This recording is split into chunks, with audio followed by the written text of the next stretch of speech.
Hello students, अस्सलाम वालेकुम।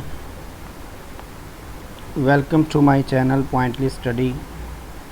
जैसा कि आपको पता है, आज का हमारा टॉपिक जो है 9th क्लास का चैप्टर नंबर 1 है, मैट्रिक्स एंड डिटर्मिनेंट्स। तो सबसे पहले हम उसके इंट्रोडक्शन की बात करते हैं, जिसमें इंट्रोडक्शन ऑफ मैट्रिक्स है। तो इसके बाद पहले तो आपको पता होना चाहिए स्टूडेंट्स कि मैट्रिक्स क्या है। जैसा कि डेफिनेशन लिख दी गई है, आपको नज़र आ रही है, a rectangular arrangement of elements enclosed with brackets is called matrix. तो रेक्टेंगुलर अरेंजमेंट है जी ये एलिमेंट्स की, डिजिट्स की या नंबर्स की आप कह सकते हैं। For example 2, 3, 4 and 5। कोई भी डिजिट्स ऐसे लिखे हों और उसको ब्रैकेट्स में क्लोज़ कर दिया जाए तो उसको हम मैट्रिक्स कहते हैं। फिर मैट्रिक्स के अंदर दो चीज़ें और आती हैं नज़र, जैसा कि एक साइड पे आपको ये रोज़ लिखा हुआ नज़र आ रहा है और दूसरी साइड पे आपको कॉलम्स नज़र आ रहे हैं।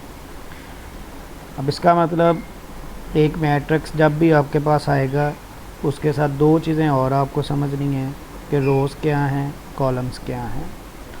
अगर आप लेफ़्ट टू राइट देखते हो, अगर आप लेफ़्ट टू राइट देखते हो इस तरफ, तो ये रोज़ कहलाएंगी आपकी, ठीक है। और अगर इस तरफ आते हैं अप टू डाउन, तो इसको आप कॉलम्स कहेंगे।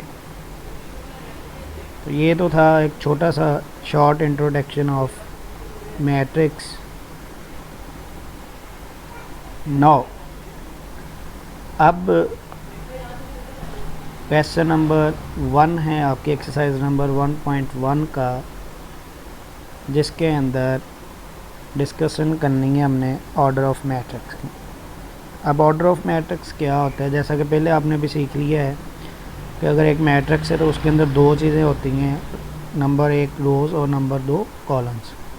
अगर हम ये नंबर ऑफ़ रोज़ और कॉलम्स को इस फॉर्म में लिख दें, मसलन m/n की फॉर्म में लिख दें, तो वो हमारा ऑर्डर बन जाएगा, ऑर्डर। अब इसके अंदर m जो है आपकी रोज़ को रिप्रेजेंट करता है, n जो है ये आपके कॉलम्स को रिप्रेजेंट करता है। अब इसमें हम देखेंगे रोज़ कितनी है। रोज़ हमारे पास हैं 2, कॉलम कितने हैं जी, कॉलम हमारे पास हैं 3। तो इट मीन्स कि इसका जो ऑर्डर बना वो है 2/3। तो एक चीज़ और स्टूडेंट्स याद रखनी है आपने कि सबसे पहले जब भी आप ऑर्डर लिखें तो फर्स्ट ऑफ ऑल पहले आपने रोज़ मेंशन करनी है हमेशा ही, और आफ्टर आपने कॉलम्स लिखने हैं। अगर ये आपकी सीक्वेंस भी अल्टरनेट हो जाती है तो आपका ऑर्डर गलत हो जाएगा। Exercise number 1.1। अब इसका क्वेश्चन नंबर 2 जो आपकी एक्सरसाइज में अवेलेबल है वो है इक्वल मैट्रिक्स। अब इक्वल मैट्रिक्स क्या होते हैं, ये देखने के लिए हमें यहाँ पे दी गई दो कंडीशंस को लाजमी देखना है। पहली कंडीशन जो हमारे पास है, the order of A matrix is equal to the order of B. और दूसरी कंडीशन जो हमारे पास है, there corresponding entries are equal. दो चीज़ें हैं, नंबर 1 तो ऑर्डर बराबर होना चाहिए और नंबर 2 करस्पॉन्डिंग एंट्रीज। अब यहाँ पे ऑर्डर से मुराद क्या है जी, कि नंबर ऑफ़ रोज़ और कॉलम बराबर होने चाहिए। तो इक्वल मैट्रिक्स है तो कम से कम 2 मैट्रिक्स होने चाहिए आपके पास। अब यहाँ पे हाईलाइट किए गए मैट्रिक्स हैं, जैसा कि आप H को देखें और E को देख लें। अब इनके अंदर आप देखेंगे ये भी 2/2 का ही है मैट्रिक्स और ये भी 2/2 का ही है, और इसमें भी 2 रोज़ और 2 कॉलम है और इसमें भी 2 रोज़ और 2 कॉलम है। नेक्स्ट दूसरी कंडीशन है करस्पॉन्डिंग एंट्रीज आर इक्वल, वो आप देख लें। इसके अंदर फर्स्ट एंट्री 4 है और उसमें भी फर्स्ट एंट्री 4 है, और इसमें सेकंड एंट्री 0 है, उसमें भी 0 है। तो सारी एंट्रीज़ भी आपस में इक्वल हैं। तो इस तरीके से आप फिर इसको कह सकते हैं कि ये दो मैट्रिक्स आपस में इक्वल मैट्रिक्स हैं। एक्सरसाइज नंबर 1.1 है आपकी, क्वेश्चन नंबर 2 है, तो ये इसको आपने देख लेना है इसी तरीके से। अब इसके चलते हैं जो क्वेश्चन नंबर 3 की तरफ। क्वेश्चन नंबर 3 जो आपका है वेरी वेरी वेरी इंपॉर्टेंट है। Find the value of A, B, C and D which satisfy the matrix equation। तो ये हमारे पास क्वेश्चन है जी। ये इसमें पहले नंबर पे तो दो मैट्रिक्स आपको दिए गए हैं जो इक्वल नज़र आ रहे हैं, तो इसमें आपने करस्पॉन्डिंग एंट्रीज़ को इक्वल में लिख लेना है। जैसा कि पहली एंट्री जो हमारे पास A + C है और इसकी 0 है, इसे हमने यहाँ पे लिख लिया है। सॉरी, यहाँ पे इसकी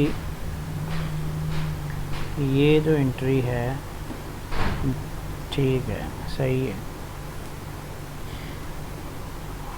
0 के इक्वल लिखना है इसको हमने। A + C = 0 है ये। इसी तरीके से A + 2B को -7 के इक्वल लिखा हुआ है।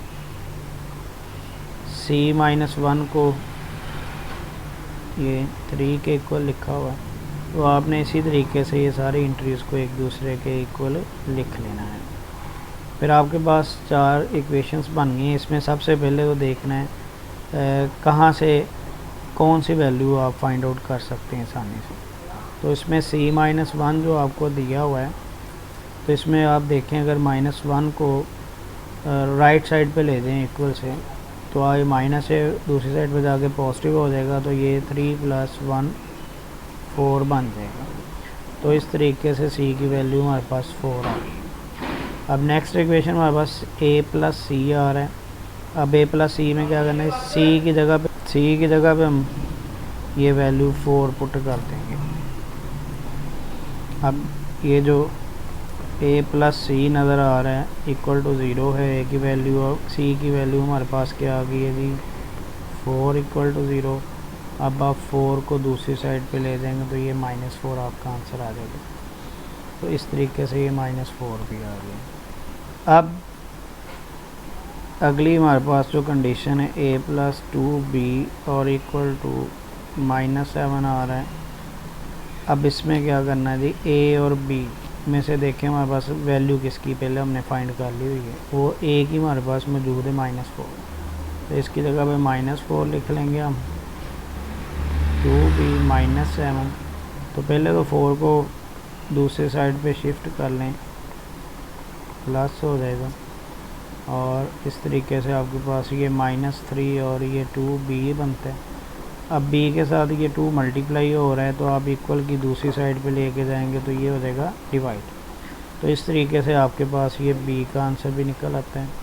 इसके बाद हमारे पास बचता है जी सिर्फ ये इक्वेशन 4। इसमें देखेंगे तो दोनों तरफ ही D आ रहे हैं, मसलन 4D है, इक्वल की दूसरी साइड पे 2D है, तो इसको आप लेफ़्ट साइड पे ले आए उठा के, प्लस का माइनस का हो जाएगा। और इधर 6 जो आपका माइनस हो रहा है दूसरी साइड पे ले दें, प्लस का हो जाएगा। 4 - 2D करेंगे तो 2D रह, यहाँ पे 4D - 2D = 6 है हमारे पास, तो 4D - 2D में से 2D माइनस करके 4D 2D बच जाता है = 6। अब ये D के साथ 2 मल्टीप्लाई हो रहा है, दूसरी साइड पे लेके जाएंगे तो आप देखेंगे ये 6/2 हो जाएगा। इसको कैंसिल आउट करना है तो D की वैल्यू 3 इस तरीके से निकल आएगी। तो बेस्ट ऑफ लक स्टूडेंट्स। तो ये था आज का हमारा लेक्चर जो क्लास 9th की एक्सरसाइज नंबर 1.1 है, मैट्रिक्स एंड डिटर्मिनेंट्स। ये आज कंप्लीट हो चुकी है, ठीक है। अगर इसके मतलब कोई भी क्वेश्चन है समझ नहीं आई है, कमेंट कर सकते हैं, पूछ सकते हैं। तो इस चैनल को आप लाइक करें, सब्सक्राइब करें, शेयर करें और अपने बाकी दोस्तों को भी बताएं।